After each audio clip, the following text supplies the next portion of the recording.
Aku memalsukan kematianku sendiri untuk membongkar rencana busuk suamiku dan selingkuhannya.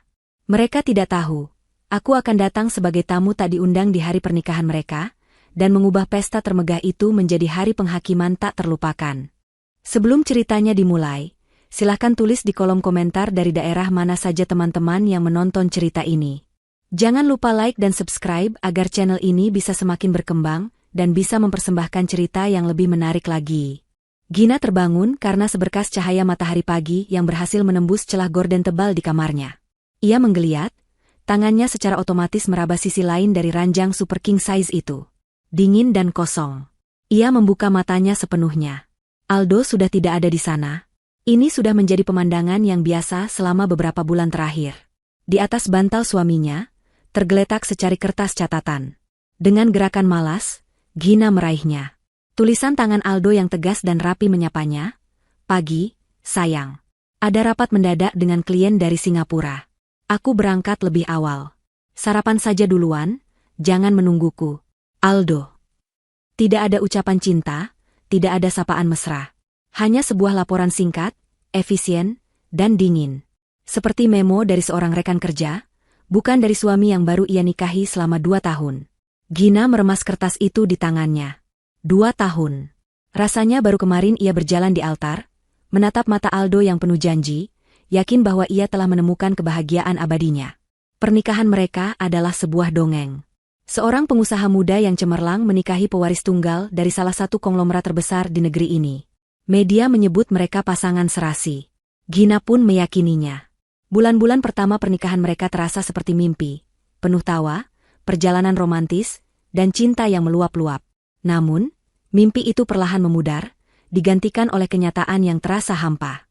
Mansion megah yang mereka tinggali, yang dulu terasa hangat dan penuh cinta, kini terasa seperti museum yang dingin dan terlalu besar untuknya seorang. Aldo semakin sibuk, semakin jauh. Alasan, pekerjaan, menjadi tameng yang selalu ia gunakan setiap kali Gina mencoba mendekat. Rapat mendadak, perjalanan bisnis, makan malam dengan klien. Jadwal Aldo begitu padat, namun anehnya, tidak ada ruang untuknya di sana. Gina mencoba mengerti, mencoba menjadi istri yang suportif. Ia tahu suaminya adalah pria yang ambisius, dan ia turut bangga atas semua pencapaian Aldo dalam memajukan perusahaan warisan ayahnya. Tapi di sudut hatinya, sebuah alarm kecil terus berbunyi, semakin hari semakin kencang. Gina bangkit dari ranjang, mengenakan jubah mandi sutranya, dan berjalan menuju jendela besar yang menghadap ke taman. Segalanya tampak sempurna dari luar. Rumput yang terawat, kolam renang yang biru jernih, dan patung-patung marmer yang indah. Seperti hidupnya. Sempurna di permukaan, namun ada sesuatu yang busuk tersembunyi di bawahnya. Ponsel Aldo adalah salah satunya. Benda itu seolah menjadi organ vital baru bagi suaminya. Selalu dalam genggaman, layarnya selalu menghadap ke bawah, dan notifikasinya selalu dalam mode senyap. Beberapa kali Gina tak sengaja melihat Aldo tersenyum sendiri saat membaca pesan, senyum yang sama yang dulu selalu pria itu berikan padanya. Ketika Gina bertanya, jawabannya selalu sama, hanya lelucon dari teman-teman kantor. Pagi itu, saat hendak mengumpulkan pakaian kotor Aldo untuk diserahkan pada asisten rumah tangga, sesuatu terjatuh dari saku jas yang dikenakan suaminya semalam. Sebuah struk pembayaran dari restoran Italia mewah bernama La Sera. Gina memungutnya. Ia ingat betul. Tadi malam Aldo berkata ia makan malam dengan klien dari Jepang di sebuah restoran sushi. Gina mengerutkan kening, memeriksa detail struk itu. Tanggalnya cocok dengan tadi malam. Pesanannya adalah 2 porsi menu utama, sebotol anggur mahal, dan 2 gelas hidangan penutup. Ini bukan makan malam bisnis. Ini adalah makan malam romantis untuk 2 orang. Jantung Gina mulai berdebar lebih kencang. Mungkin ia salah. Mungkin kliennya membawa serta istrinya. Tapi Aldo pasti akan menceritakannya, bukan? Kecurigaan yang selama ini ia coba tekan kini meledak memenuhi pikirannya. Gina merasa muak dengan ketidaktahuannya. Ia muak merasa seperti orang bodoh di rumahnya sendiri. Ia memutuskan hari itu juga, ia harus menemukan kebenaran. Apapun itu, ia harus tahu siapa yang duduk di seberang meja suaminya semalam, berbagi anggur dan hidangan penutup dengannya. Malam harinya, Gina menunggu dengan gelisah. Aldo pulang larut seperti biasa, sekitar pukul 11 malam. Ia tampak lelah, melonggarkan dasinya dan mengeluh tentang betapa alotnya negosiasi yang ia jalani sepanjang hari. Gina mendengarkan dengan penuh perhatian, mencari celah dalam ceritanya, mencari tanda-tanda kebohongan. Tapi Aldo adalah aktor yang ulung. Wajahnya tampak meyakinkan, ceritanya detail dan masuk akal. Ia bahkan memuji Gina yang menunggunya, memberinya ciuman singkat di kening, lalu pamit untuk tidur di kamar tamu. Aku tidak ingin membangunkanmu saat aku harus bangun pagi-pagi sekali besok, katanya. Alasan yang sama seperti malam-malam sebelumnya. Alasan yang kini terdengar seperti kebohongan murahan di telinga Gina. Gina menunggu hingga jam menunjukkan pukul 2 pagi. Rumah itu sunyi senyap, hanya detak jam antik di ruang keluarga yang terdengar. Dengan hati-hati, ia melangkah keluar dari kamarnya, menuruni tangga marmer yang dingin, menuju ruangan yang menjadi pusat kekuasaan Aldo di rumah ini, ruang kerjanya. Jantungnya berdebar begitu kencang, hingga ia bisa merasakannya di tenggorokannya. Ia merasa seperti seorang pencuri, seorang penyusup. Tapi bukankah ia sudah menjadi orang asing di dalam pernikahannya sendiri? Pintu ruang kerja tidak terkunci. Gina mendorongnya pelan, masuk ke dalam kegelapan yang hanya diterangi oleh cahaya rembulan dari jendela. Ia tidak menyalakan lampu, hanya menggunakan senter dari ponselnya. Meja kerja Aldo tampak rapi seperti biasa. Laptopnya ada di sana, tertutup. Gina menarik napas dalam-dalam sebelum membukanya. Layar menyala, menampilkan kolom kata sandi. Tangannya gemetar saat ia mengetikkan kombinasi angka yang ia tahu adalah tanggal pernikahan mereka, hari jadi kedua mereka. Layar pun terbuka. Ironis sekali, pikirnya, di tengah semua kebohongan ini, Aldo masih menggunakan hari jadi mereka sebagai kunci untuk membuka rahasianya. Awalnya, pencariannya tidak membuahkan hasil. Riwayat peramban bersih. Aplikasi pesan kosong. Aldo terlalu cerdas, terlalu teliti untuk meninggalkan jejak yang mudah ditemukan. Gina hampir menyerah, merasa dirinya gila dan paranoid. Mungkin struk itu benar-benar hanya makan malam bisnis yang canggung. Mungkin ia hanya terlalu banyak berpikir. Saat ia hendak menutup laptop itu, matanya terpaku pada sebuah folder di sudut desktop. Namanya tidak mencurigakan sama sekali, proyek renovasi villa. Tapi Gina tahu, villa mereka di puncak baru saja selesai direnovasi 3 bulan lalu. Proyek apa lagi yang ada di sana? Sebuah firasat buruk merayap di punggungnya. Dengan jari yang terasa kaku dan dingin, ia mengarahkan kursor dan mengklik 2 kali. Folder itu terbuka. Tidak ada denah bangunan, tidak ada kutipan harga material. Yang ada hanyalah puluhan file gambar dan video. Jantungnya seakan berhenti berdetak. Ia membuka file pertama. Foto itu menampilkan Aldo, suaminya, sedang tertawa lepas di sebuah pantai, memeluk seorang wanita dari belakang. Wanita itu mengenakan bikini, rambutnya yang panjang tertiup angin laut. Saat Gina memberanikan diri untuk memperbesar foto itu, napasnya tercekat. Ia mengenalinya. Ia mengenal wajah itu dengan sangat baik. Sonia, asisten pribadinya. Wanita yang ia percayai, yang ia anggap seperti adiknya sendiri. Dunianya runtuh dalam sekejap. Dengan tangan gemetar, ia membuka file-file lainnya, setiap klik terasa seperti sayatan baru di hatinya. Ada foto mereka berciuman mesra di dalam mobil Aldo. Ada foto mereka sedang bersulang anggur di sebuah restoran Italia bernama La Sera.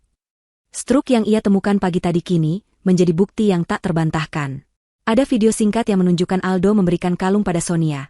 Kalung yang sama yang Gina lihat dipakai Sonia di kantor minggu lalu, yang Sonia katakan adalah hadiah dari ibunya. Puncak dari semua kengerian itu adalah serangkaian foto di dalam kamar hotel yang mewah.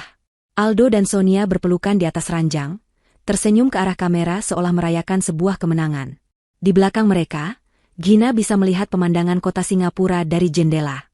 Perjalanan bisnis Aldo 3 minggu lalu. Semua kebohongan itu kini terurai di depan matanya dengan begitu kejam. Gina merasakan gelombang mual yang hebat. Ia membekap mulutnya, berlari ke kamar mandi yang terhubung dengan ruang kerja, dan memuntahkan seluruh isi perutnya. Tubuhnya lemas, ia bersandar di dinding porselen yang dingin, air mata mengalir deras tanpa bisa ia hentikan. Pengkhianatan ini terasa berlapis-lapis. Suaminya, pria yang ia serahkan hati dan hidupnya, telah mengkhianatinya. Bawahannya, wanita yang ia bantu karirnya, telah menusuknya dari belakang. Mereka berdua telah menertawakannya, memainkannya seperti orang bodoh.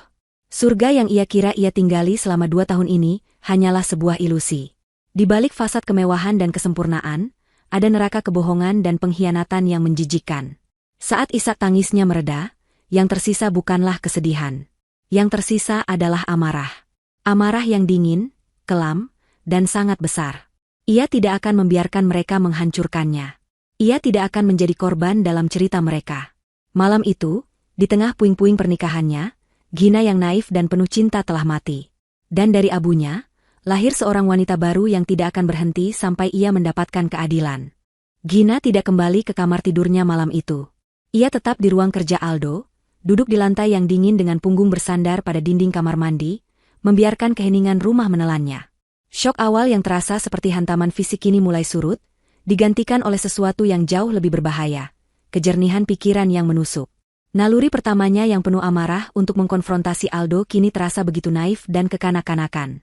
Melemparkan bukti ke wajah mereka hanya akan membuat mereka menyangkal, menghapus jejak, dan mungkin mempercepat apapun rencana busuk yang sedang mereka jalankan.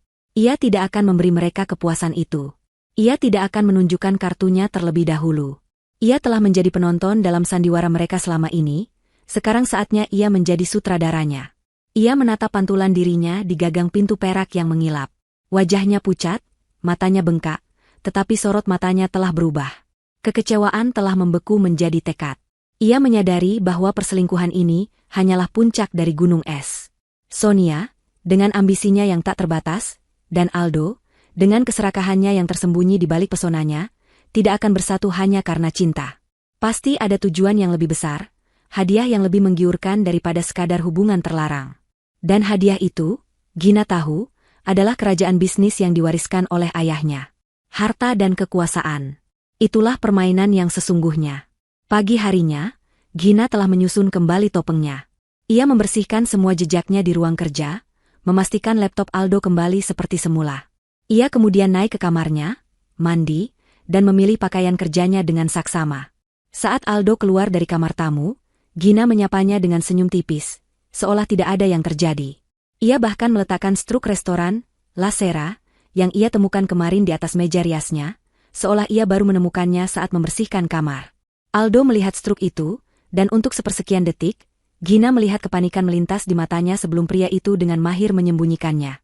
"Oh, ini," kata Aldo santai, mengambil struk itu. "Aku lupa memberitahumu. Klien dari Jepang itu membawa serta manajernya, orang Italia. Jadi kami pindah restoran untuk membuatnya lebih nyaman. Aku benar-benar lelah, sampai lupa detailnya." Gina hanya mengangguk pelan, seolah menerima penjelasan itu tanpa pertanyaan. "Begitu, ya? Lain kali ajak aku. Aku sudah lama tidak makan masakan Italia." "Tentu, sayang," jawab Aldo, tampak lega karena berhasil lolos dengan mudah. Ia mendekat dan mencium pipi Gina. Ciuman itu terasa seperti sentuhan kulit ular yang dingin. Gina harus mengerahkan seluruh kekuatan dirinya untuk tidak bergidik jijik. Saat Aldo berangkat kerja, Gina tahu langkah apa yang harus ia ambil selanjutnya. Ia butuh bantuan. Bantuan profesional yang bisa bekerja dalam bayang-bayang. Ia teringat satu nama, Dimas. Sahabatnya di masa kuliah yang cemerlang namun memilih jalan yang tidak biasa. Setelah beberapa tahun menjadi jurnalis investigasi yang disegani, Dimas mendirikan agensi keamanan swasta kecil yang melayani klien-klien kaya secara rahasia. Ia adalah ahli dalam pengawasan, keamanan siber, dan yang terpenting, ia adalah satu-satunya orang di dunia ini yang Gina tahu tidak akan pernah mengkhianatinya. Gina mengambil ponsel sekali pakai yang ia beli secara tunai beberapa waktu lalu untuk berjaga-jaga, dan menghubungi nomor lama Dimas. Mereka bertemu di sebuah kedai kopi tua di sudut kota yang jauh dari jangkauan kaum sosialita. Dimas, dengan penampilannya yang santai mengenakan kaos dan jaket jeans, tampak kontras dengan Gina yang selalu rapi. Ia mendengarkan cerita Gina dengan saksama, matanya yang tajam tidak pernah lepas dari wajah sahabatnya itu. Ia tidak menunjukkan keterkejutan, hanya sorot matanya yang menjadi semakin serius. "Aku sudah menduga hal seperti ini akan terjadi suatu hari nanti," kata Dimas pelan setelah Gina selesai. "Aldo terlalu mulus, terlalu sempurna. Orang seperti itu biasanya menyembunyikan sesuatu yang paling busuk." "Aku tidak butuh simpati, Dim," potong Gina, suaranya datar dan dingin. "Aku butuh telingamu. Aku ingin tahu setiap kata yang mereka ucapkan saat mereka pikir tidak ada yang mendengar. Aku ingin tahu rencana mereka sampai ke detail terkecil. Aku ingin kau memasang penyadap di ruang kerja Aldo. Di tempat yang paling aman." Dimas menatapnya lama. "Kamu sadar ini sangat berbahaya, kan, Gin? Ini bukan lagi drama perselingkuhan. Jika firasatmu benar, ini adalah konspirasi kriminal. Jika mereka sampai tahu kamu bergerak, mereka bisa menjadi sangat nekat. Aku tahu, jawab Gina. Tapi hidup dalam ketidaktahuan, menunggu mereka mengeksekusi rencana mereka, jauh lebih berbahaya. Aku tidak akan menjadi domba yang pasrah digiring ke rumah jagal. Melihat kobaran api di mata Gina, Dimas akhirnya mengangguk. Baiklah. Beri aku waktu 2 hari untuk mempersiapkan semuanya. Aku akan butuh akses ke rumahmu setidaknya selama 1 jam. Kau harus bisa membawa Aldo keluar dari sana tanpa menimbulkan kecurigaan. Malam itu juga, Gina memainkan perannya dengan sempurna. Ia menyiapkan makan malam favorit Aldo, dan bersikap ekstra manis. Aldo, aku minta maaf kalau beberapa waktu ini aku terlihat murung, katanya dengan nada penuh penyesalan. Aku hanya merindukanmu. Kita sudah jarang sekali punya waktu berdua. Bagaimana kalau besok malam kita makan malam di luar? Di restoran manapun yang kau mau. Anggap saja sebagai perayaan ulang tahun pernikahan kita yang tertunda. Aldo, yang mungkin merasa sedikit bersalah, atau hanya melihat ini sebagai kesempatan untuk meredakan potensi kecurigaan istrinya, langsung setuju. Ia bahkan tampak senang, memeluk Gina dan berjanji akan memesan tempat di restoran terbaik. Gina membalas pelukannya, merasakan kegetiran di hatinya. Betapa mudahnya memanipulasi seorang manipulator jika kau tahu tombol mana yang harus ditekan. Keesokan malamnya, saat Gina dan Aldo sedang menikmati makan malam mewah mereka, tim Dimas yang menyamar sebagai petugas pemeliharaan AC masuk ke dalam mansion. Mereka bekerja dengan senyap dan presisi militer. Sebuah alat penyadap canggih seukuran kancing baju ditanam di balik lukisan besar yang tergantung tepat di belakang kursi kerja Aldo. Alat itu tidak hanya merekam suara dengan kejernihan kristal, tetapi juga ditenagai oleh sumber listrik dari dinding. Membuatnya bisa aktif tanpa batas waktu dan tidak akan pernah terdeteksi oleh pemindai biasa. Semua rekaman akan dikirim secara langsung ke server aman yang bisa diakses Gina kapan saja. Malam-malam berikutnya adalah siksaan bagi Gina. Ia akan menunggu hingga Aldo tertidur, lalu mengunci diri di kamar baca, memasang earphone, dan mendengarkan dunia rahasia suaminya. Awalnya, yang ia dengar hanyalah percakapan bisnis yang membosankan dan panggilan telepon biasa. Ia hampir putus asa. Namun, pada malam keempat, penantiannya berakhir. Sekitar pukul 11 malam, ia mendengar suara pintu ruang kerja dibuka, diikuti oleh suara langkah kaki dan tawa manja yang kini membuatnya mual. Sonia ada di sana, di rumahnya. Istrimu itu benar-benar tidak curiga sama sekali, ya? Mudah sekali dibujuk dengan makan malam mewah, kata Sonia, suaranya terdengar begitu congkak. Sudah kubilang, dia hidup di dunianya sendiri, jawab Aldo. Dia terlalu sibuk menjadi istri yang sempurna, sampai tidak sadar suaminya sedang merencanakan masa depan yang lebih baik tanpanya. Tawa mereka berdua terdengar, memenuhi telinga Gina dengan racun. Sekarang, mari kita lanjutkan pembahasan penting kita. Gina menahan napas, seluruh tubuhnya menegang. Inilah saatnya. Dokter Rinaldi sudah setuju untuk membantu, kata Aldo. Dia akan menyiapkan laporan medis yang menyatakan Gina mengalami depresi berat dengan gejala psikotik setelah kematian orang tuanya. Dia bilang, dengan beberapa kesaksian dari orang-orang terdekat, seperti dirimu, Sonia, yang bisa bersaksi tentang perilakunya yang aneh, akhir-akhir ini, kita bisa dengan mudah mengajukan permohonan ke pengadilan. Permohonan untuk apa? Tanya Sonia. Untuk menjadikan aku sebagai wali sah atas dirinya dan seluruh asetnya, jelas Aldo.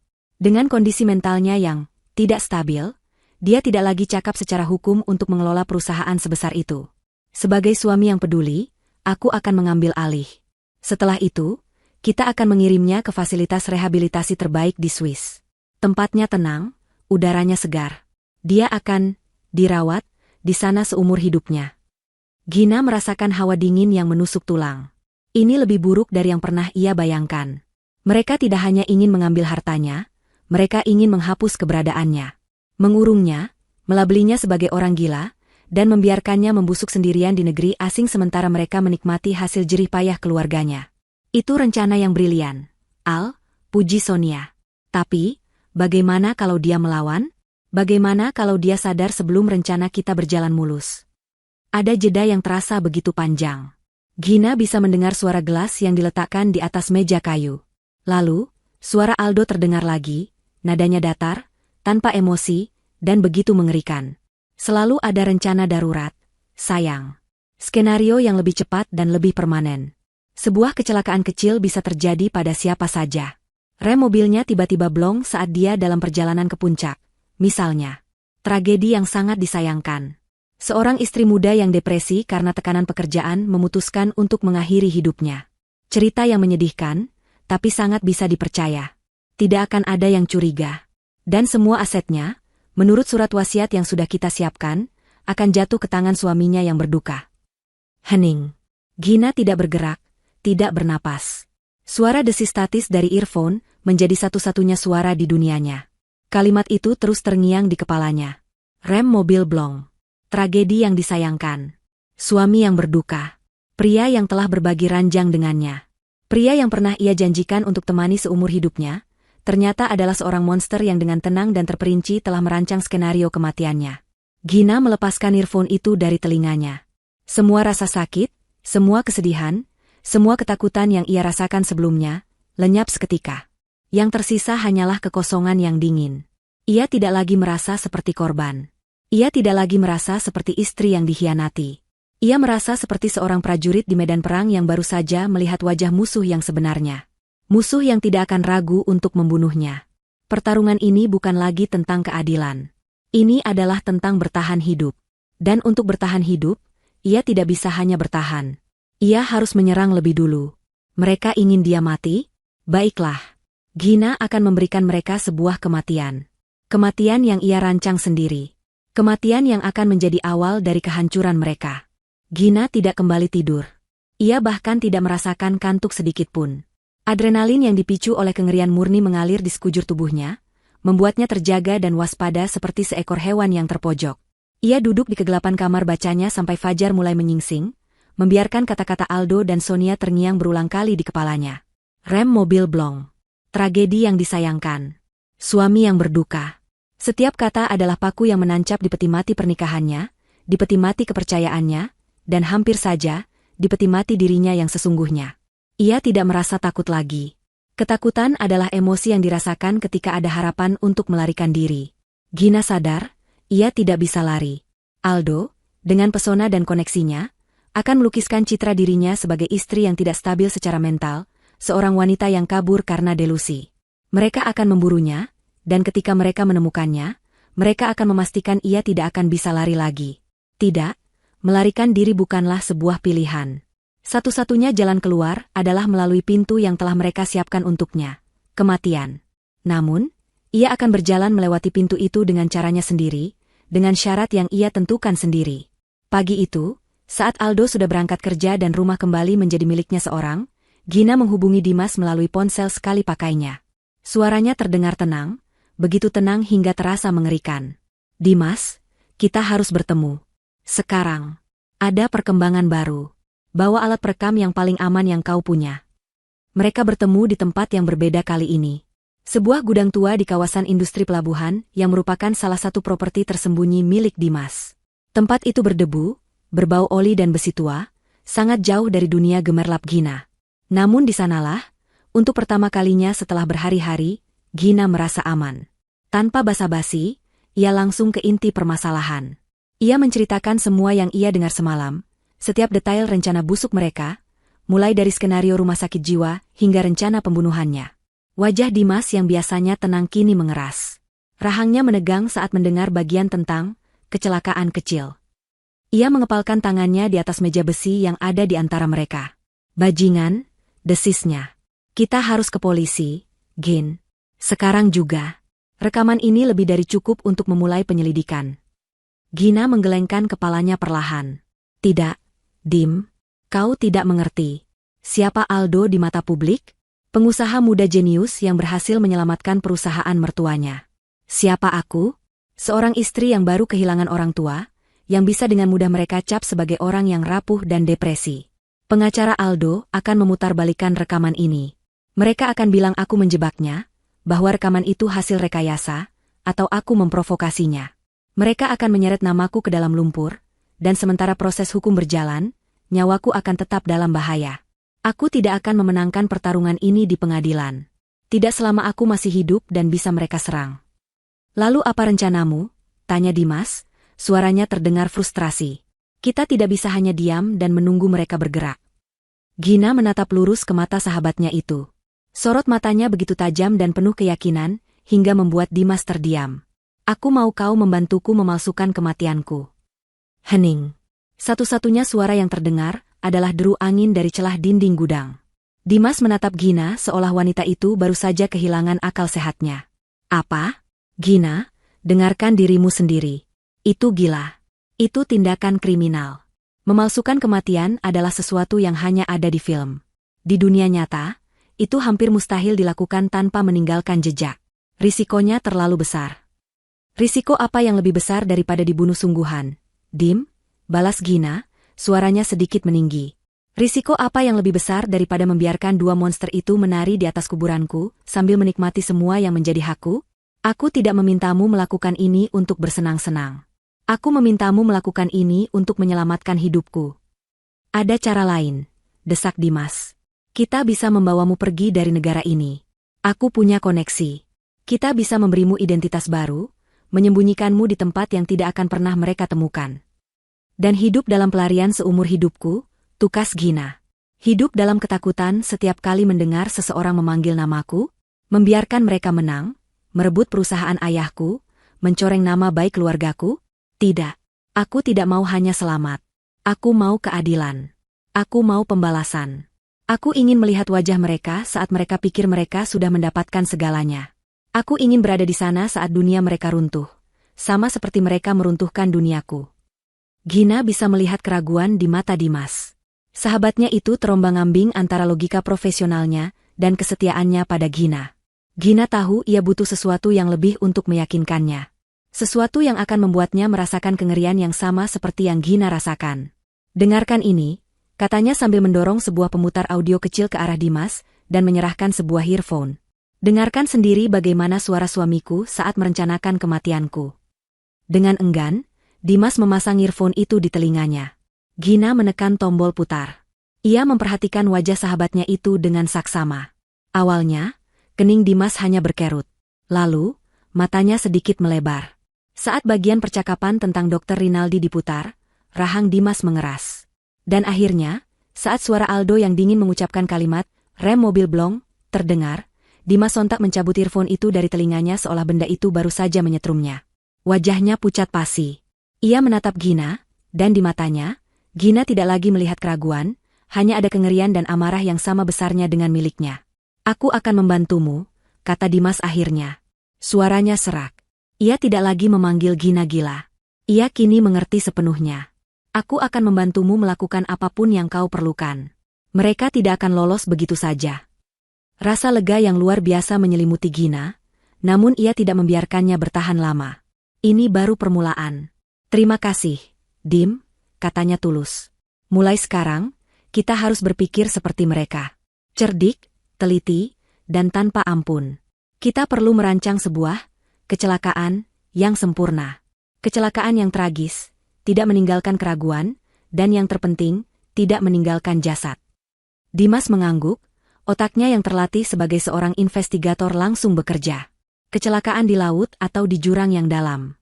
Sesuatu yang membuat operasi pencarian dan penyelamatan menjadi sulit, sehingga pihak berwenang pada akhirnya akan menyerah dan menyatakan korban hilang dan dianggap meninggal. "Tepat," sahut Gina.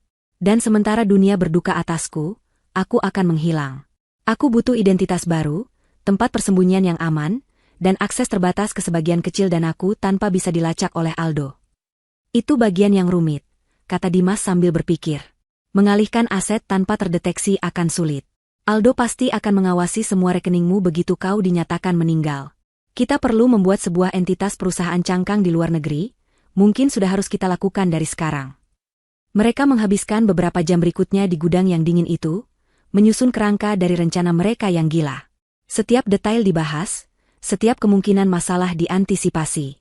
Mereka membicarakan tentang bagaimana cara mendapatkan mobil yang identik dengan milik Gina untuk dikorbankan, bagaimana menciptakan jejak digital palsu yang mengarah pada kondisi mental Gina yang sedang menurun, seperti riwayat pencarian tentang depresi dan bunuh diri. Mereka bahkan membahas detail terkecil seperti catatan bunuh diri palsu, yang harus ditulis tangan oleh Gina sendiri, agar terlihat otentik. Saat matahari mulai terbenam, mengubah langit menjadi jingga, mereka telah memiliki dasar yang kuat. Rencana itu berbahaya, rumit, dan penuh dengan risiko kegagalan. Tapi untuk pertama kalinya setelah sekian lama, Gina merasakan secercah harapan. Bukan harapan untuk kembali ke kehidupan lamanya, tetapi harapan untuk sebuah akhir yang adil. Apa kau benar-benar siap untuk ini, Gin? Tanya Dimas untuk terakhir kalinya, menatapnya dengan tatapan penuh perhatian. Setelah kau melangkah melewati garis ini, tidak ada jalan untuk kembali. Gina yang dikenal semua orang akan mati. Gina berdiri, merapikan pakaiannya, dan menatap keluar melalui jendela gudang yang kotor ke arah pelabuhan yang sibuk. Aldo dan Sonia sudah membunuh Gina yang mereka kenal pada malam mereka merencanakan pembunuhannya. Jawabnya, suaranya terdengar mantap dan tanpa keraguan sedikitpun. Sekarang, mereka harus berhadapan dengan hantunya. 2 minggu setelah pertemuan di gudang itu, adalah periode paling intens dan menegangkan dalam hidup Gina. Siang hari, ia adalah Gina Wijaya, istri seorang konglomerat yang perlahan-lahan tenggelam dalam depresi. Ia memainkan perannya dengan totalitas seorang aktris pemenang penghargaan. Senyumnya lenyap, digantikan oleh tatapan kosong.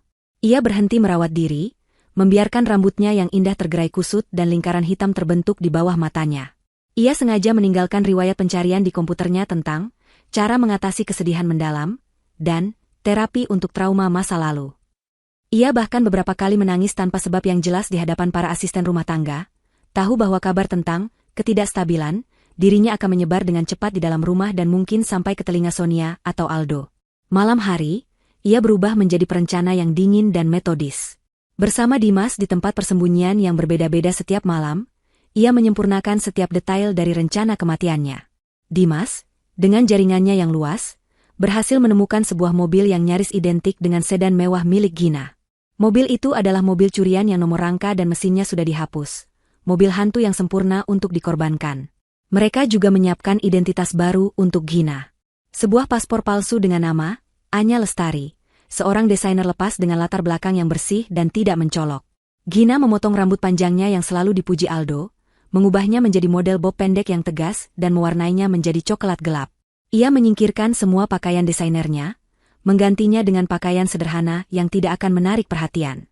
Ia bahkan berlatih untuk mengubah cara berjalannya, dari langkah anggun seorang sosialita menjadi langkah cepat dan efisien seorang wanita pekerja biasa. Bagian tersulit adalah menulis surat wasiat palsu dan catatan bunuh diri. Duduk sendirian di sebuah apartemen sewaan yang anonim, Gina menumpahkan kesedihan palsunya ke atas kertas. Ia menulis tentang bagaimana ia tidak pernah benar-benar pulih dari kehilangan orang tuanya, bagaimana tekanan untuk mengelola perusahaan terasa begitu berat, dan bagaimana ia merasa hampa di tengah kemewahan. Ia menyelipkan kalimat-kalimat ambigu yang bisa diartikan sebagai pujian untuk Aldo, menyebutnya sebagai sauh, yang sayangnya tidak lagi cukup kuat untuk menahannya.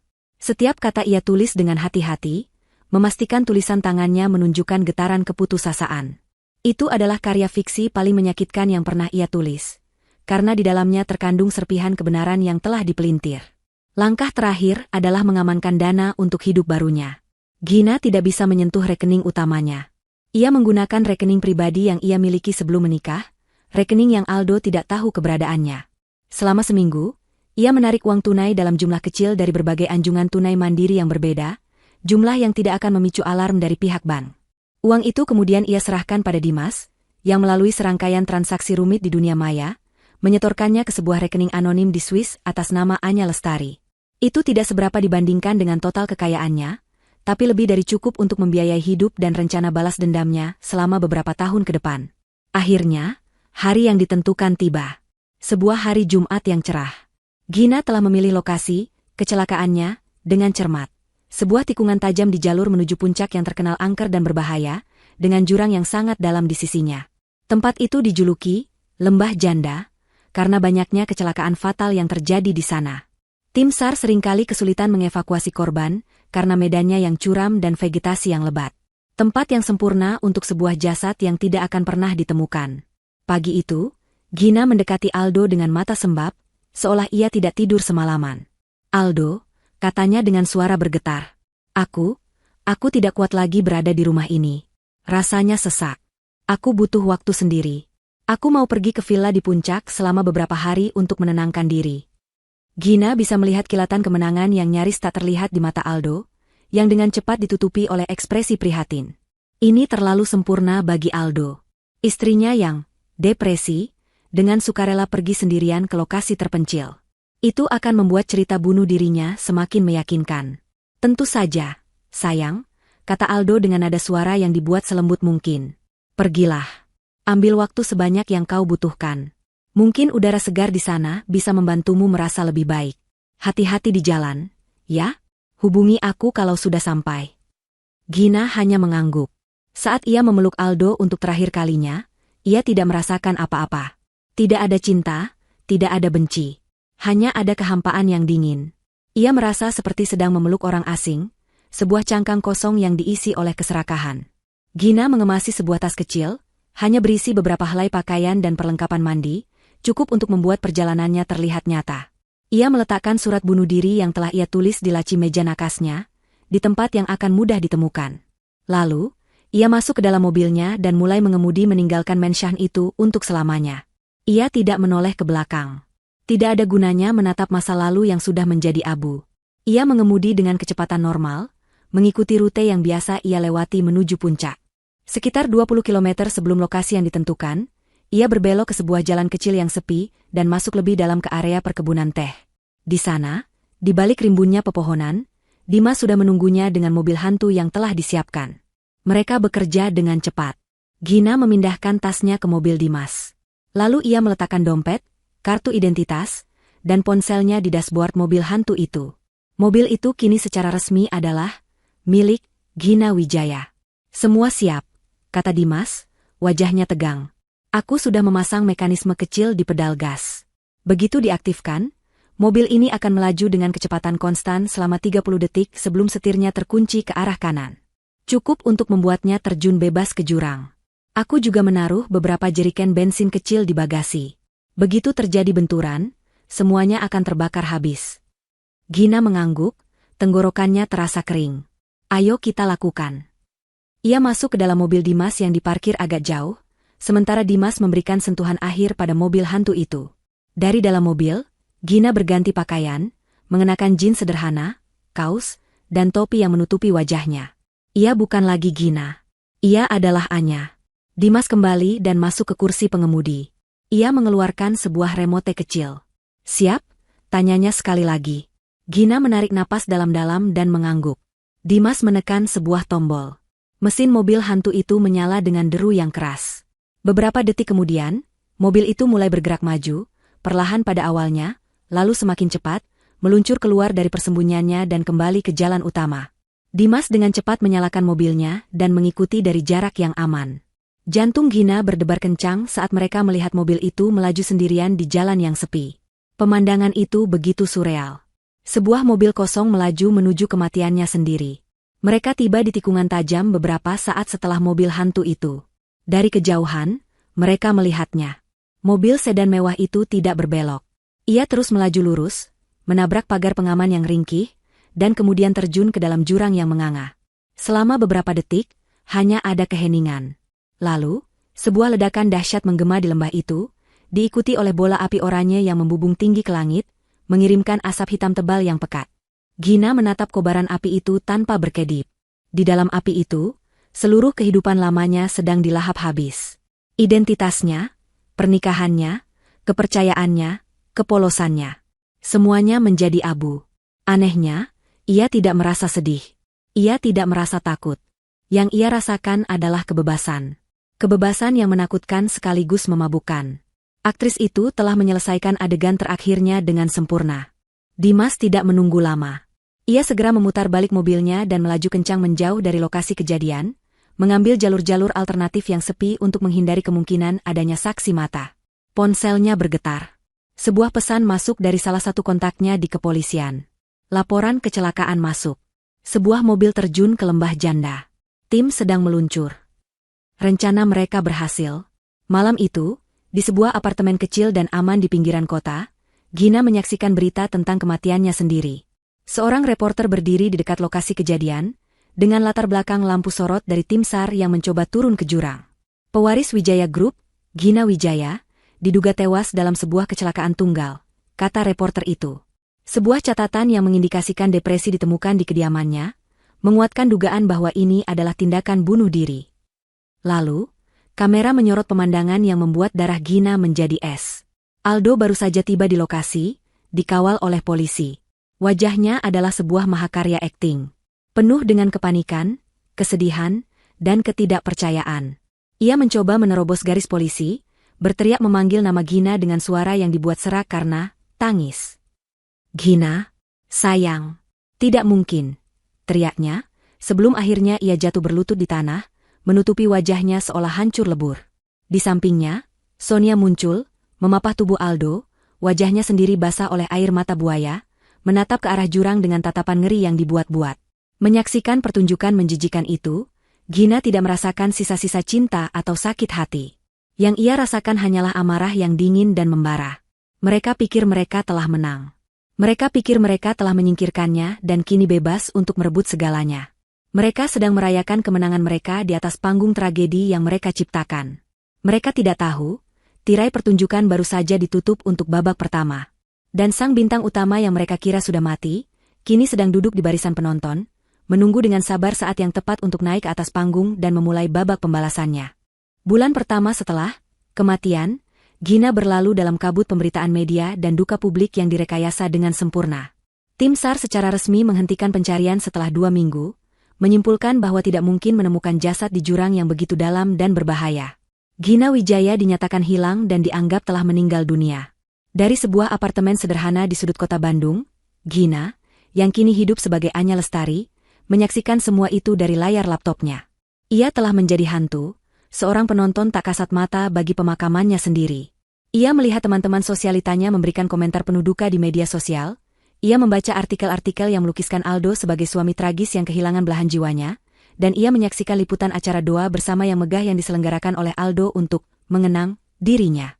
Puncak dari sandiwara itu adalah acara memorial yang disiarkan di beberapa stasiun televisi berita.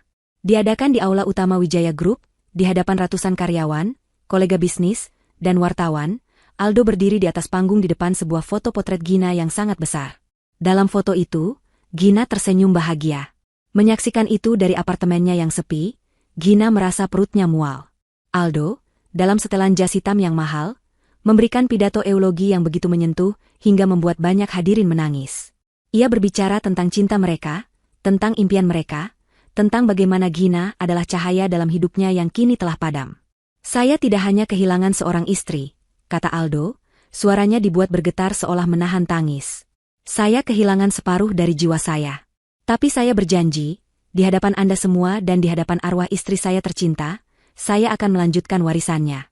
Saya akan memimpin perusahaan ini menjadi lebih hebat lagi, seperti yang selalu ia inginkan. Ini untukmu, Gina. Selalu untukmu." Gina tertawa. Tawa yang kering dan tanpa humor, yang menggema di ruangannya yang sunyi.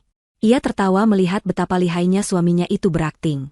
Ia adalah aktor terbaik yang pernah ia lihat, dan dunia adalah panggungnya. Saat itu, Gina tidak lagi merasakan sakit. Yang ia rasakan hanyalah penghinaan yang mendalam, yang semakin memantapkan tekadnya. Sementara dunia melihat Aldo sebagai duda yang berduka, Gina dan Dimas melihat kenyataan yang berbeda. Setiap hari, Dimas mengirimkan laporan transkripsi kepada Gina. Laporan itu berisi rekaman audio baru dari penyadap yang masih aktif, laporan intelijen dari beberapa orang dalam perusahaan yang berhasil direkrut Dimas, dan analisis pergerakan keuangan Aldo dan Sonia. Informasi ini melukiskan gambaran yang sangat kontras dengan citra publik mereka. 2 hari setelah acara memorial itu, penyadap di ruang kerja Aldo merekam suara dentingan gelas dan musik yang riang. Itu adalah suara pesta perayaan pribadi. Untuk kebebasan. Gina mendengar Aldo bersulang. "Dan untuk masa depan baru kita," sahut Sonia dengan tawa kemenangan. "Aku harus akui, pidatomu di acara memorial itu sangat meyakinkan. Aku hampir saja ikut menangis sungguhan." "Itu semua bagian dari pertunjukan, sayang," jawab Aldo. "Publik perlu diyakinkan. Sekarang, tidak akan ada lagi yang mempertanyakan apapun yang aku lakukan." Setelah itu, mereka mulai bergerak cepat. Laporan Dimas menunjukkan bahwa Sonia secara resmi telah pindah ke mansion mereka, meskipun kepada publik ia masih tinggal di apartemennya sendiri. Aldo memberinya akses penuh ke semua fasilitas, termasuk lemari pakaian Gina. Gina harus menelan ludah pahit saat Dimas mengirimkan foto-foto dari informannya, menunjukkan Sonia sedang mencoba perhiasan dan gaun-gaun milik Gina. Mereka tidak hanya mengambil hidupnya, mereka juga mencoba mencuri identitasnya. Namun, yang lebih penting bagi Gina adalah bukti kejahatan finansial mereka. Dengan Gina yang sudah tiada, dan Aldo yang memiliki kendali penuh, mereka mulai menjarah perusahaan secara sistematis. Gina, Dengan latar belakang bisnisnya, menelaah setiap data yang dikirimkan Dimas dengan teliti. Ia melihat pola yang jelas. Aldo menggunakan restrukturisasi perusahaan pasca tragedi sebagai kedok. Ia membuat beberapa proyek fiktif, menyetujui anggaran yang sangat besar, dan mengalihkan dana tersebut ke serangkaian perusahaan cangkang yang telah ia siapkan di luar negeri. Itu adalah penipuan skala besar yang dirancang dengan sangat cerdik. Jika tidak ada yang tahu harus mencari kemana, kejahatan itu tidak akan pernah terungkap. Gina dan Dimas bekerja tanpa lelah, mengumpulkan setiap bukti digital, salinan transfer bank, email rahasia antara Aldo dan manajer keuangannya yang korup, dan rekaman percakapan di mana Aldo dengan bangga menjelaskan skemanya pada Sonia. Gina menyimpan semua itu dalam sebuah hard drive yang terenkripsi berlapis-lapis. Itu akan menjadi senjatanya, peluru-peluru yang akan ia tembakkan di saat yang paling tepat. Hari-hari berlalu menjadi minggu, dan minggu menjadi bulan. Gina hidup dalam isolasi yang disiplin. Ia jarang keluar, dan jika terpaksa, ia selalu mengenakan kacamata hitam dan masker. Ia menghabiskan waktunya untuk belajar tentang pasar saham, meretas, dan mempelajari setiap detail tentang kehidupan baru Aldo dan Sonia. Ia tahu restoran favorit baru mereka, ia tahu teman-teman baru mereka, ia bahkan tahu jenis anggur yang sekarang sering mereka minum. Ia adalah hantu yang maha tahu, mempelajari setiap kelemahan musuh-musuhnya. Kemarahannya tidak lagi meledak-ledak, melainkan telah mengendap menjadi energi dingin yang terfokus, bahan bakar yang membuatnya tetap berjalan. Hampir setahun setelah kematian palsunya, datanglah informasi yang telah ia tunggu-tunggu. Dimas mengiriminya sebuah rekaman audio pendek. Kualitasnya sedikit buruk, direkam dari penyadap yang Dimas pasang di mobil Aldo. Dalam rekaman itu, suara Sonia terdengar manja. "Sayang, ini sudah hampir setahun. Kapan kau akan melamarku secara resmi? Aku lelah terus bersembunyi." Terdengar helaan napas dari Aldo. "Sabar, Sonia. Semuanya harus terlihat pantas. Masa berkabung 1 tahun adalah waktu yang bisa diterima oleh publik. Setelah peringatan 1 tahun kematian Gina, aku akan mengumumkan pertunangan kita. Kita akan adakan pesta termegah yang pernah ada. Aku akan menunjukkan pada dunia bahwa aku sudah siap untuk memulai lembaran baru." "Dan aku akan menjadi Nyonya Wijaya yang baru?" tanya Sonia. "Kau akan menjadi satu-satunya Nyonya Wijaya," jawab Aldo dengan nada meyakinkan. Gina mematikan rekaman itu. Bibirnya menyunggingkan senyum tipis yang dingin. Panggung telah disiapkan. Tanggal mainnya sudah ditentukan. Selama ini mereka menari-nari dengan gembira di atas kuburan palsunya. Sebentar lagi, Gina akan memastikan mereka akan menari mengikuti irama yang ia mainkan, sebuah irama yang akan mengantar mereka langsung ke neraka. 3 bulan kemudian, sesuai dengan rencana mereka, Aldo dan Sonia mengumumkan pertunangan mereka kepada publik. Pengumuman itu, yang dilakukan tepat setelah acara peringatan 1 tahun kematian Gina, disambut dengan berbagai reaksi. Media meliputnya sebagai kisah yang mengharukan tentang menemukan kembali cinta setelah tragedi besar. Tim humas Aldo bekerja keras untuk membentuk narasi ini. Namun, di kalangan elit yang lebih mengenali seluk-beluk dunia mereka, bisik-bisik mulai terdengar. Semuanya terasa terlalu cepat, terlalu rapi. Namun, tidak ada yang berani menentang Aldo Wijaya, sang duda perkasa yang kini memegang kendali penuh atas salah satu perusahaan terbesar di negara itu. Sebagai puncak dari pengumuman mereka, Aldo dan Sonia memutuskan untuk menggelar sebuah pesta pertunangan yang luar biasa mewah. Dan dalam sebuah tindakan yang menunjukkan kesombongan mereka yang tak terbatas, mereka memilih untuk mengadakannya di mensyan utama keluarga Wijaya. Rumah yang dibangun oleh ayah Gina. Rumah tempat Gina dibesarkan. Rumah yang kini ingin mereka klaim sebagai milik mereka sepenuhnya. Bagi Gina, ini adalah sebuah undangan. Undangan bagi sang hantu untuk pulang.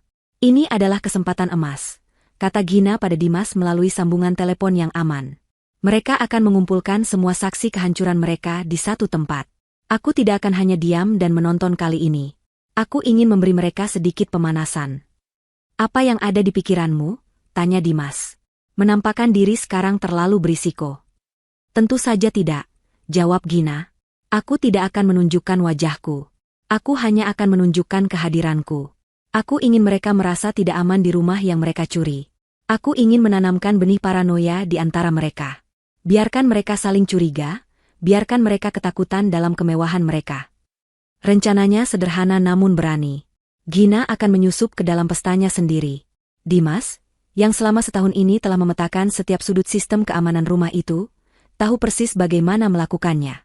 Ia akan meretas sistem dari jarak jauh, menciptakan beberapa titik buta pada kamera pengawas, dan menonaktifkan sensor gerak di beberapa area kunci selama tepat 15 menit. Itu adalah jendela waktu bagi Gina untuk masuk, melakukan aksinya, dan keluar. Untuk penyamarannya, Gina akan berpura-pura menjadi salah satu staf dari perusahaan catering papan atas yang mereka sewa. Mengenakan seragam hitam putih, rambutnya disanggul rapi di balik topi, dan wajahnya ditutupi masker medis dengan alasan protokol kesehatan, tidak akan ada yang mengenalinya. Malam pesta itu tiba. Rumah masa kecil Gina berkilauan dengan cahaya, dipenuhi oleh tawa dan musik. Dari sebuah van tanpa tanda pengenal yang diparkir di jalan yang sepi di belakang Mansion, Gina dan Dimas memantau situasi. Jendela waktumu dimulai dalam 5 menit.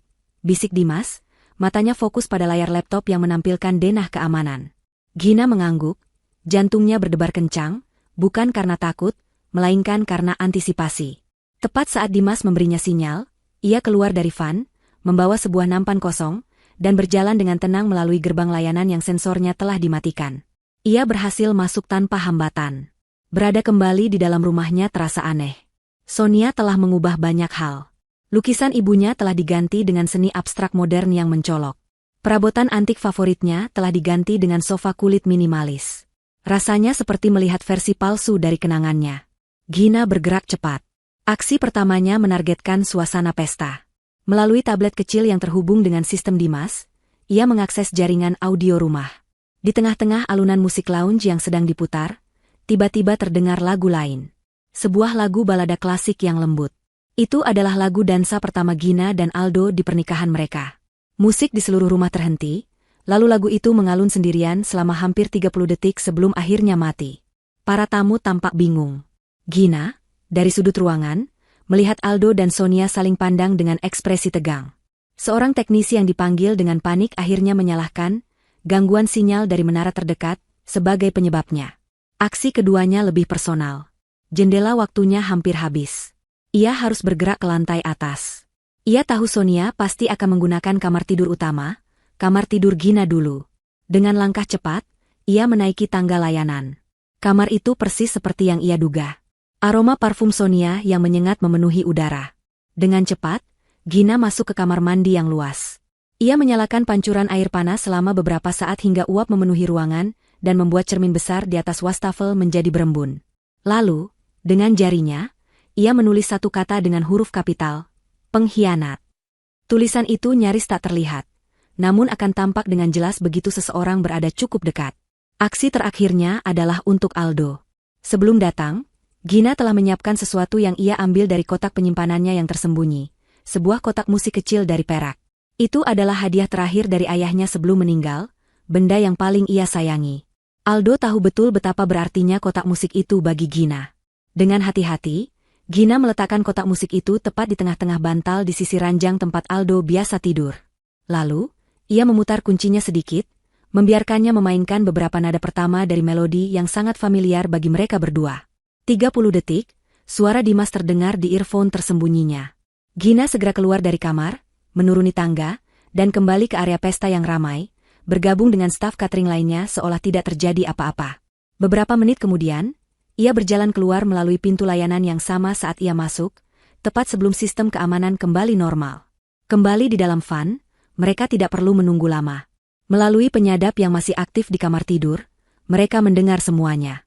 Pertama, pekikan ngeri dari Sonia saat melihat tulisan di cermin.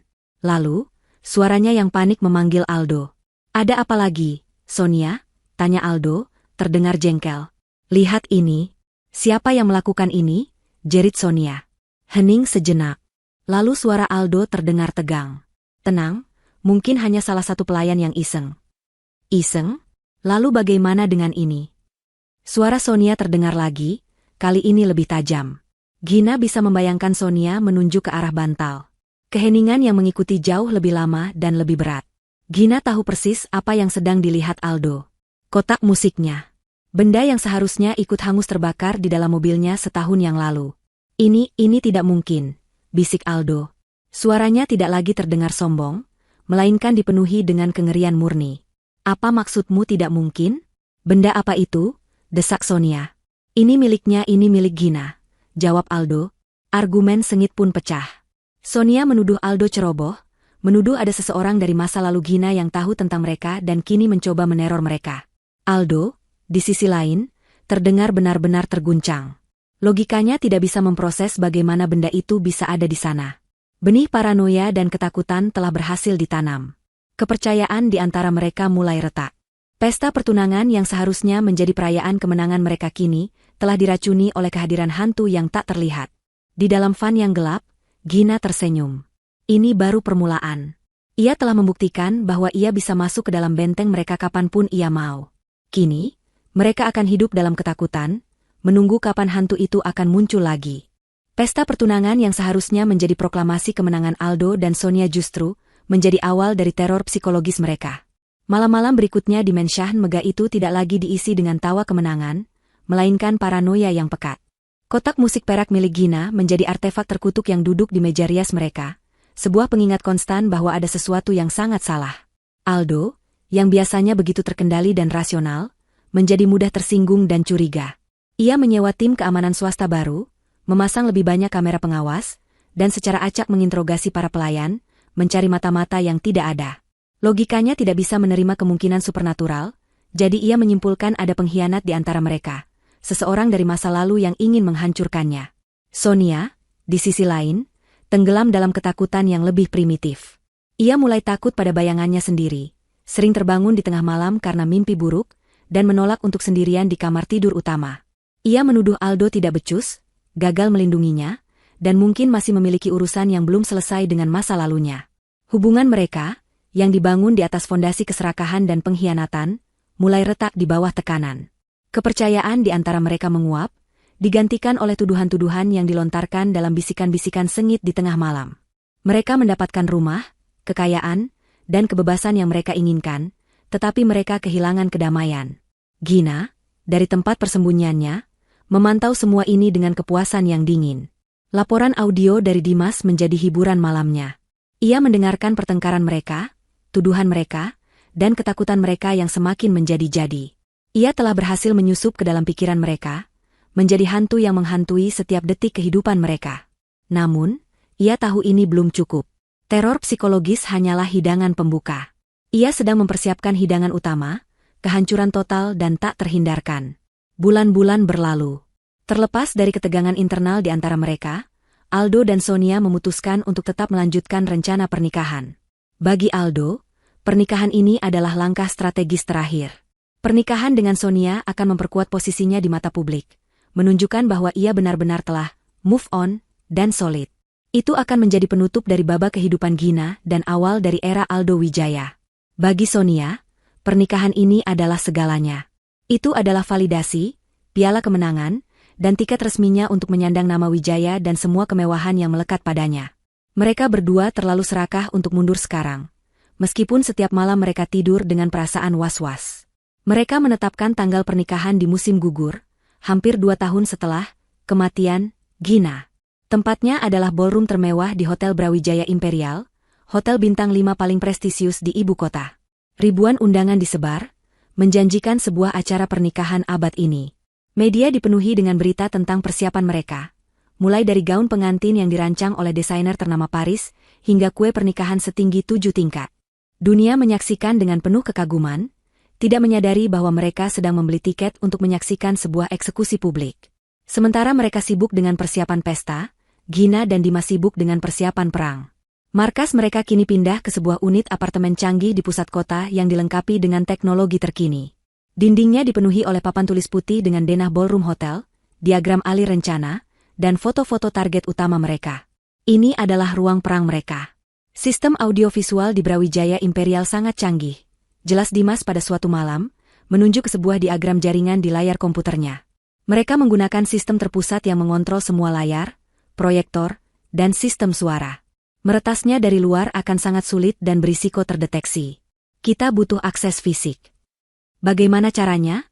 Tanya Gina, matanya terfokus. Aku sudah punya solusinya, jawab Dimas sambil tersenyum tipis. Aku melacak perusahaan yang menjadi vendor resmi untuk layanan teknis audiovisual di hotel itu. Ternyata, salah satu teknisi senior di sana adalah teman lamaku.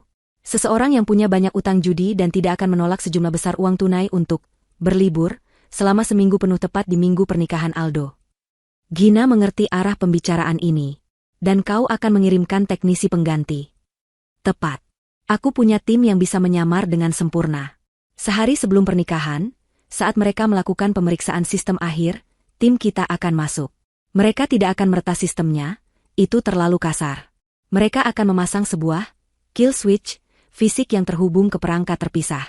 Pada hari H, kita tidak perlu meretas apapun. Kita hanya perlu menekan satu tombol untuk mengambil alih seluruh sistem dari jarak dekat. Semua layar akan memutar apapun yang kita mau. Gina mengangguk puas. Langkah berikutnya adalah mempersiapkan amunisi. Selama berbulan-bulan, ia telah menyusun sebuah video. Video itu bukan sekadar kumpulan bukti, melainkan sebuah narasi yang dirancang untuk menghancurkan. Ia membukanya dengan foto-foto mesra Aldo dan Sonia saat ia masih hidup, membangun cerita perselingkuhan mereka. Lalu, transisi yang tajam ke bagian audio. Layar menjadi hitam, dan yang terdengar hanyalah suara Aldo dan Sonia yang jernih, membahas rencana untuk membuatnya gila dan kemudian membunuhnya. Kalimat, rem mobil blong, sengaja ia ulang 3 kali, dengan jeda yang dramatis. Bagian terakhir adalah yang paling rumit. Gina mengubah data-data keuangan yang rumit menjadi grafik dan diagram alir yang sederhana dan mudah dimengerti, menunjukkan dengan jelas bagaimana ratusan miliar rupiah mengalir dari kas Wijaya Group ke rekening-rekening cangkang milik Aldo di surga pajak. Video berdurasi 10 menit itu adalah sebuah mahakarya kehancuran. Langkah terakhir dan yang paling krusial adalah melibatkan pihak berwenang. Aldo itu licin, kata Gina pada Dimas. Bahkan dengan semua bukti ini, pengacaranya bisa saja mengulur waktu, mencari celah hukum. Aku tidak mau dia bebas dengan jaminan 1 hari pun. Saat aku selesai dengannya, aku ingin dia langsung diborgol dan dijebloskan ke sel. Dimas mengerti. Ia tidak bisa begitu saja menyerahkan bukti itu ke kantor polisi terdekat. Ia menggunakan salah satu kontaknya yang paling terpercaya, seorang kepala unit di Direktorat Kriminal Khusus yang terkenal lurus dan tidak kenal kompromi. Dimas mengatur sebuah pertemuan rahasia. Ia tidak mengungkapkan identitas Gina, hanya memperkenalkan dirinya sebagai perwakilan dari klien yang dirugikan. Ia menyajikan sebuah ringkasan kasus yang padat dan kuat, lengkap dengan beberapa bukti kunci yang paling memberatkan. Sang kepala unit, seorang pria parubaya bernama Komisaris Besar Haryo, awalnya skeptis. Namun setelah mendengar rekaman audio konspirasi pembunuhan dan melihat bukti aliran dana, ekspresinya berubah menjadi baja. Ini bukan lagi kasus penipuan biasa, kata Haryo. Ini konspirasi tingkat tinggi. Saya butuh semua buktinya. Anda akan mendapatkannya, janji Dimas. Tepat di hari pernikahan mereka. Saya tidak bisa memberikannya sekarang karena nyawa klien saya dan keamanan operasi ini dipertaruhkan. Yang saya minta, siapkan tim terbaik Anda untuk siaga di dekat Hotel Brawijaya Imperial pada tanggal pernikahan. Saat saya memberi sinyal, saya ingin tim Anda bergerak masuk dan menyegel tempat itu. Jangan biarkan tikus-tikus itu lolos. Haryo, melihat keseriusan dan bobot bukti awal, menyetujuinya. Perangkap hukum telah dipasang. Akhirnya, hari pernikahan itu tiba. Langit Jakarta tampak cerah, seolah ikut memberkati hari besar itu. Di dalam suite presidensial Brawijaya Imperial, Sonia sedang didandani oleh para penata rias terbaik. Ia menatap pantulan dirinya di cermin. Dalam balutan gaun pengantin putih bertabur kristal, ia tampak seperti seorang putri. Ia telah berhasil. Sebentar lagi, ia akan menjadi Nyonya Wijaya. Namun, di balik senyumnya yang dipaksakan, matanya menyiratkan kegelisahan. Bayangan kotak musik perak itu masih menghantuinya. Di ruangan lain, Aldo merapikan dasi kupu-kupunya. Ia tampak gagah dan berkuasa. Ia telah berhasil mengatasi paranoia pasca pesta pertunangan. Ia meyakinkan dirinya sendiri bahwa itu hanyalah ulah orang iseng, seorang musuh bisnis yang iri padanya. Hari ini adalah hari penobatannya. Setelah janji suci diucapkan, statusnya sebagai penguasa absolut Wijaya Group tidak akan tergoyahkan lagi. Sementara itu, beberapa kilometer dari sana, di sebuah kamar hotel lain yang menghadap langsung ke Brawijaya Imperial, Gina sedang melakukan persiapannya sendiri. Tidak ada penata rias, tidak ada gaun pengantin. Hanya ada dirinya dan sebuah gaun. Gaun malam berwarna merah darah. Gaun yang ia beli khusus untuk hari ini. Warnanya melambangkan amarah, kekuatan, dan pembalasan. Saat ia mengenakannya, ia merasa seperti sedang mengenakan baju zirah. Riasannya tajam dan tegas, menonjolkan sorot matanya yang dingin. Ia bukan lagi Anya Lestari yang sederhana, dan ia juga bukan lagi Gina Wijaya yang naif. Ia adalah perpaduan keduanya. Seorang wanita yang bangkit dari kuburnya untuk menuntut balas. Dimas masuk ke dalam kamar. Semua siap, katanya pelan. Tim teknis sudah mengkonfirmasi, kill switch sudah aktif dan terhubung. Tim Kompol Haryo sudah berada di posisi, menyamar sebagai tamu dan staf hotel. Mereka menunggu sinyalmu. Panggung ini milikmu, Gin. Gina berjalan ke jendela, menatap gedung hotel yang megah di seberang jalan. Ia bisa melihat kilatan lampu blitz dari para wartawan yang berkumpul di lobi. Ia bisa merasakan energi dari ratusan tamu yang sedang mengisi ballroom. Mereka semua ada di sana untuk menyaksikan sebuah dongeng. Mereka tidak tahu, mereka akan menyaksikan sebuah pengadilan. Gina mengangkat segelas air putih, menatap pantulan dirinya di kaca jendela. Untuk para pengkhianat, bisiknya, pertunjukan akan segera dimulai. Musik orkestra yang megah memenuhi ballroom Hotel Brawijaya Imperial yang didekorasi seperti istana dalam negeri dongeng. Ribuan bunga mawar putih dan lili tergantung dari langit-langit kristal, menyebarkan aroma wangi yang mewah. Ratusan tamu, yang terdiri dari para pejabat, pebisnis kelas kakap, dan sosialita paling berpengaruh di negeri ini, duduk dengan takjub di kursi mereka yang berbalut kain sutra. Semua mata terpaku pada altar yang bermandikan cahaya, tempat Aldo Wijaya berdiri dengan senyum penuh kemenangan di wajahnya. Ia tampak seperti seorang pangeran, menanti kedatangan ratunya. Lalu, pintu utama ballroom yang tinggi dan megah terbuka. Sonia muncul, digandeng oleh seorang kerabat jauhnya. Ia tampak memesona. Gaunnya yang berkilauan menangkap cahaya dari setiap lampu gantung, dan senyumnya, meskipun sedikit tegang, tampak begitu bahagia. Para tamu menahan napas. Ini adalah puncak dari sebuah kisah cinta modern yang telah mereka ikuti di media. Sebuah kisah tentang tragedi yang berubah menjadi kebahagiaan. Sonia berjalan perlahan di atas karpet putih yang ditaburi kelopak mawar. Saat ia tiba di altar, Aldo menyambutnya, mengambil tangannya, dan menatap matanya dengan tatapan yang dipenuhi kekaguman palsu. Mereka berdiri di hadapan penghulu, mengucapkan janji suci mereka dengan suara yang jelas dan mantap. Dari sudut mata Gina, yang menyaksikan semuanya melalui kamera tersembunyi yang dipasang oleh tim Dimas, pemandangan itu terasa begitu menjijikan. Mereka mengucapkan kata-kata suci tentang kesetiaan dan cinta, kata-kata yang telah mereka injak-injak artinya. Saya nyatakan, kalian berdua resmi sebagai suami dan istri, kata sang penghulu. Para tamu bertepuk tangan meriah. Sekarang, mempelai pria dipersilakan mencium istrinya. Ini adalah momen yang ditunggu-tunggu Gina. Saat Aldo mencondongkan tubuhnya, mengangkat cadar Sonia, dan hendak menyatukan bibir mereka, Gina memberikan sinyal kepada Dimas. Sekarang, di ruang kontrol darurat mereka, Dimas menekan sebuah tombol merah pada perangkatnya. Seketika, keajaiban terjadi. Semua layar raksasa di ballroom, yang seharusnya menampilkan tayangan langsung momen ciuman pertama mereka sebagai suami istri, tiba-tiba mati selama sepersekian detik. Keheningan yang canggung menyelimuti ruangan. Para tamu saling berpandangan bingung. Aldo dan Sonia membeku, ciuman mereka tertahan di udara. Lalu, layar-layar itu menyala kembali. Namun, bukan wajah bahagia mereka yang muncul. Yang muncul adalah sebuah foto. Foto Aldo dan Sonia yang sedang berciuman mesra di restoran La Sera, lengkap dengan tanggal yang menunjukkan bahwa foto itu diambil saat Gina masih hidup. Gumaman kaget mulai terdengar di seluruh ruangan. Sebelum ada yang sempat bereaksi, layar berganti lagi, menampilkan foto-foto lain dari perselingkuhan mereka. Di pantai, di mobil, di lobi hotel di Singapura. Satu persatu, bukti kebohongan mereka dibombardirkan ke hadapan ratusan saksi mata. Wajah Aldo dan Sonia berubah dari bingung menjadi pucat pasi. Kepanikan murni terpancar di mata mereka. Aldo berteriak pada teknisi audio, "Matikan. Matikan semua layarnya sekarang juga." Tapi tidak ada yang bisa mereka lakukan. Sistem itu telah dibajak sepenuhnya. Kemudian, layar menjadi hitam. Keheningan yang mencekam kembali menyelimuti ballroom, hanya dipecahkan oleh bisikan-bisikan para tamu yang kini dipenuhi kengerian. Lalu, sebuah suara terdengar dari speaker di seluruh ruangan. Suara Aldo. "Selalu ada rencana darurat, sayang. Sebuah kecelakaan kecil bisa terjadi pada siapa saja."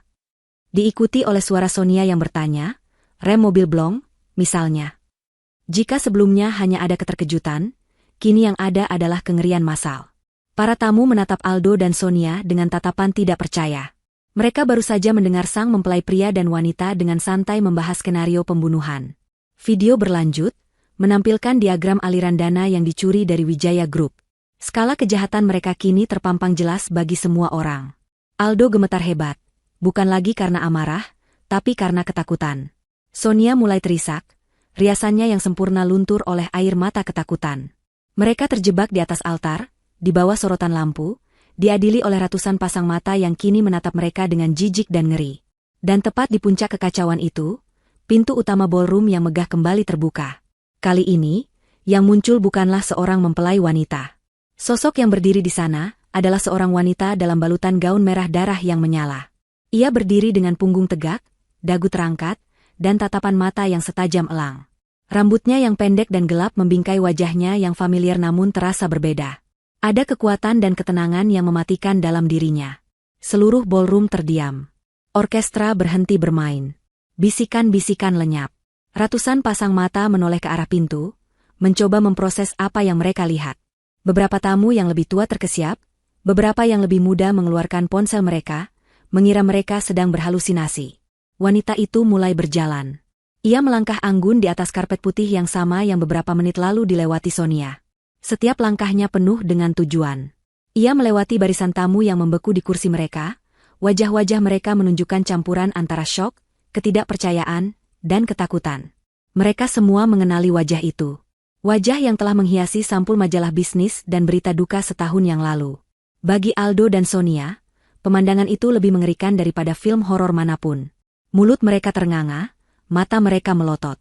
Mereka menatap sosok yang berjalan mendekat itu, seolah mereka baru saja melihat hantu. Dan memang, bagi mereka, wanita itu adalah hantu. Hantu dari masa lalu yang mereka kira telah berhasil mereka kubur selamanya. Gina akhirnya tiba di kaki altar. Ia berhenti beberapa langkah dari mereka, menatap langsung ke mata Aldo yang dipenuhi teror, lalu beralih ke Sonia yang gemetar tak terkendali. Keheningan di ruangan itu begitu pekat, hingga suara napas yang tercekat pun bisa terdengar. Gina tersenyum. Senyum yang tidak mencapai matanya. Senyum yang dingin, penuh kemenangan, dan tanpa ampun. Ia mengambil mikrofon yang tergeletak di mimbar penghulu, yang sudah melarikan diri entah kemana. Ia mengangkatnya ke bibirnya, suaranya yang tenang dan jernih menggema di seluruh ballroom yang sunyi senyap. "Selamat atas pernikahan kalian," katanya, matanya tidak pernah lepas dari wajah Aldo dan Sonia. "Maaf aku sedikit terlambat. Sepertinya kalian memulai pesta di atas kuburanku, tanpa mengundang bintang utamanya." Pernyataan Gina menggantung di udara yang pekat oleh ketegangan, membelah keheningan seperti sebilah pedang. Untuk sesaat, tidak ada yang bergerak. Ratusan tamu di ballroom itu membeku, otak mereka mencoba memproses pemandangan yang mustahil di depan mata mereka. Seorang wanita yang seharusnya sudah menjadi abu dan tulang belulang, kini berdiri tegak dalam balutan gaun merah darah, menantang para pembunuhnya di altar pernikahan mereka. Aldo adalah yang pertama kali sadar dari kelumpuhannya. Wajahnya yang pucat pasi kini memerah karena amarah dan kepanikan yang meluap-luap. Ini tidak mungkin. Rencananya sempurna. Gina seharusnya sudah mati. "Penipu," teriaknya. Suaranya melengking dan tidak lagi terdengar berwibawa. "Dia bukan Gina. Gina sudah meninggal. Kalian semua lihat sendiri beritanya. Ini pasti jebakan. Seseorang mencoba menghancurkan saya." Ia menunjuk Gina dengan jari gemetar. "Siapa kau sebenarnya? Siapa yang membayarmu untuk melakukan ini?" Gina hanya menatapnya dengan tatapan dingin yang menusuk. Ia tidak perlu balas berteriak. Ketenangannya adalah senjatanya yang paling tajam. Di samping Aldo, Sonia akhirnya hancur. Wajahnya basah oleh air mata. Namun bukan air mata kesedihan, melainkan air mata teror murni. "Aku tidak tahu apa-apa," isaknya. Kata-katanya ditujukan pada kerumunan tamu yang kini menatapnya dengan jijik. "Ini semua ide Aldo. Aku hanya mencintainya. Dia yang memaksaku." Dalam sekejap, persekutuan iblis mereka hancur, digantikan oleh naluri bertahan hidup yang paling dasar, saling menyalahkan. "Diam kau, wanita bodoh," bentak Aldo pada Sonia. Topengnya sebagai pria santun kini telah luruh sepenuhnya, menampakkan wajah aslinya yang kejam. "Oh, Aldo. Selalu menyalahkan orang lain," kata Gina. Suaranya yang diperkuat oleh mikrofon terdengar jelas di setiap sudut ruangan. Para tamu, yang tadinya hanya berbisik-bisik, kini terdiam sepenuhnya, menjadi penonton di pengadilan dadakan ini. "Kau pikir kebohonganmu masih bisa menyelamatkanmu sekarang?" Gina melangkah maju, mendekati altar. "Kau bilang aku penipu? Baiklah. Kalau begitu, coba kau jelaskan pada semua orang di sini, bagaimana seorang penipu bisa tahu tentang bekas luka kecil di pergelangan tanganku ini." Gina mengangkat pergelangan tangannya, menunjukkan sebuah bekas luka tipis berwarna putih. Kau lupa, Al? Kau yang membuat bekas luka ini saat kita berbulan madu di Maldives. Saat kau mencoba membuka cangkang tiram dengan pisau dan tanganmu terpeleset. Kau sangat panik waktu itu, takut telah merusak kulit istrimu. Apa seorang penipu juga tahu cerita itu? Aldo terbelalak. Ia mundur selangkah, menabrak meja altar. Tidak ada sanggahan yang bisa ia berikan. Itu adalah kenangan intim yang hanya mereka berdua yang tahu. Kerumunan tamu tersentak. Keraguan terakhir tentang identitas Gina kini lenyap. Mereka sedang menyaksikan sebuah kebangkitan. Semua yang kalian lihat di layar tadi adalah kebenaran. Lanjut Gina, kini mengalihkan pandangannya pada para tamu. Ia berbicara dengan otoritas seorang ratu yang merebut kembali tahtanya. Pria ini, Aldo Wijaya, suami yang kalian kira berduka, telah berselingkuh dengan asisten pribadiku, wanita yang berdiri di sampingnya itu, jauh sebelum aku meninggal. Tapi itu bukan kejahatan terburuk mereka. Suara Gina menjadi lebih berat, lebih tajam. Mereka tidak puas hanya dengan hubungan gelap. Mereka menginginkan segalanya. Mereka merencanakan untuk menyatakan aku gila, lalu mengurungku di rumah sakit jiwa agar mereka bisa mengambil alih perusahaan dan seluruh harta warisanku. Dan ketika mereka takut aku akan melawan, mereka menyiapkan rencana darurat. Sebuah kecelakaan mobil. Sebuah tragedi yang akan membuat Aldo menjadi duda kaya raya yang dikasihani semua orang. Gelombang kengerian yang nyata menyapu seluruh ballroom. Orang-orang terkesiap ngeri. Beberapa bahkan menutup mulut mereka dengan tangan. Mereka kini sadar, mereka tidak hanya menghadiri pernikahan yang gagal, mereka sedang mendengarkan kesaksian dari seorang korban percobaan pembunuhan. Dan selama setahun terakhir, Gina melanjutkan, sementara kalian semua mengiriminya karangan bunga duka cita, pria ini dan selingkuhannya telah menari-nari di atas kuburan palsuku. Mereka telah menjarah perusahaan yang dibangun oleh ayahku, menggelapkan ratusan miliar rupiah untuk kepentingan pribadi mereka. Cukup, raung Aldo, matanya liar. Rasa takutnya kini telah berubah menjadi kemarahan nekat seorang binatang yang terpojok. Ia melompat dari altar, mencoba menerjang Gina. Aku akan membunuhmu. Kali ini aku akan benar-benar membunuhmu. Namun, ia tidak pernah berhasil mencapai Gina. Tepat saat ia bergerak, semua pintu ballroom, termasuk pintu layanan, terbuka serentak. Yang masuk bukanlah pelayan atau tamu yang terlambat, melainkan puluhan anggota polisi dari unit khusus, mengenakan rompi anti peluru dan memegang senjata. Mereka bergerak dengan cepat dan teratur, menyebar ke seluruh ruangan dan menyegel setiap jalan keluar. Para tamu menjerit panik, namun para petugas dengan sigap menenangkan mereka. Di depan barisan polisi itu, berjalan seorang pria parubaya dengan wibawa yang tak tergoyahkan. Komisaris Besar Haryo. Ia berjalan lurus ke arah altar, di mana Aldo telah membeku di tempatnya, terperangah melihat kedatangan polisi. Sonia menjerit dan mencoba kabur ke arah belakang altar, namun dua orang polwan dengan cepat menangkapnya. Aldo Wijaya dan Sonia Amelia, kata Kompol Haryo dengan suara yang keras dan jelas, kalian berdua ditahan atas tuduhan konspirasi untuk melakukan pembunuhan berencana, penipuan, penggelapan dana, dan pemalsuan dokumen. Dunia Aldo runtuh seketika. Semua kekuatannya, semua pesonanya, semua kekuasaannya, lenyap dalam sekejap. Yang tersisa hanyalah seorang kriminal yang ketakutan. Saat seorang petugas mendekat dan memborgol tangannya di belakang punggung, Aldo menatap Gina dengan tatapan penuh kebencian. Kau akan membayar semua ini, desisnya. Gina hanya menatapnya dengan pandangan kosong. Kau sudah membayar semuanya, Aldo. Dengan seluruh sisa hidupmu. Suara klik borgol yang terkunci di pergelangan tangan Aldo dan Sonia terdengar begitu nyaring di ballroom yang kini menjadi sunyi. Suara itu, bagi Gina, adalah musik termerdu yang pernah ia dengar. Itu adalah suara keadilan. Di tengah kilatan lampu kamera dari para wartawan yang kini diizinkan masuk dan mengabadikan momen itu, Aldo dan Sonia digiring keluar dari pesta pernikahan mereka sendiri. Wajah mereka, yang beberapa menit lalu bersinar karena kebahagiaan palsu, kini terpatri dalam sejarah sebagai wajah para penjahat yang paling terkenal di negeri ini. Momen bahagia mereka telah berubah menjadi aib abadi yang tidak akan pernah terlupakan. Gina tetap berdiri di atas panggung kecil di depan altar. Kekacauan masih berputar di sekelilingnya, para tamu masih syok, polisi masih mengamankan tempat kejadian. Namun di tengah semua itu, ia merasa tenang. Dimas mendekatinya, menatapnya dengan tatapan bangga. Sudah berakhir, Gin, katanya pelan. Gina mengangguk. Ia menatap ke sekeliling ballroom, tempat di mana ia seharusnya dihancurkan, namun justru menjadi panggung kemenangannya. Pertarungan telah usai. Sang hantu telah menyelesaikan tugasnya. Kini, saatnya bagi Gina untuk belajar bagaimana caranya hidup kembali. 6 bulan kemudian, Jakarta sudah menemukan topik baru untuk dibicarakan. Namun, pengadilan pernikahan berdarah, begitu media menjulukinya, tetap menjadi sebuah legenda urban yang akan diceritakan turun-temurun. Persidangan Aldo dan Sonia berjalan cepat dan brutal. Dengan bukti rekaman yang tak terbantahkan, kesaksian dari Gina sendiri, dan jejak digital dari kejahatan finansial mereka yang dipaparkan dengan rinci oleh tim forensik, para pengacara termahal yang disewa Aldo tidak bisa berbuat apa-apa. Mereka mencoba membangun narasi bahwa Gina adalah wanita pendendam yang tidak stabil, namun citra publik mereka sudah terlalu hancur. Wajah mereka yang kejam dan serakah telah terekspos ke seluruh dunia. Pada hari pembacaan vonis, ruang sidang dipenuhi oleh wartawan. Aldo dan Sonia, yang kini tampak kuyu dan jauh lebih tua dari usia mereka, hanya bisa menunduk pasrah.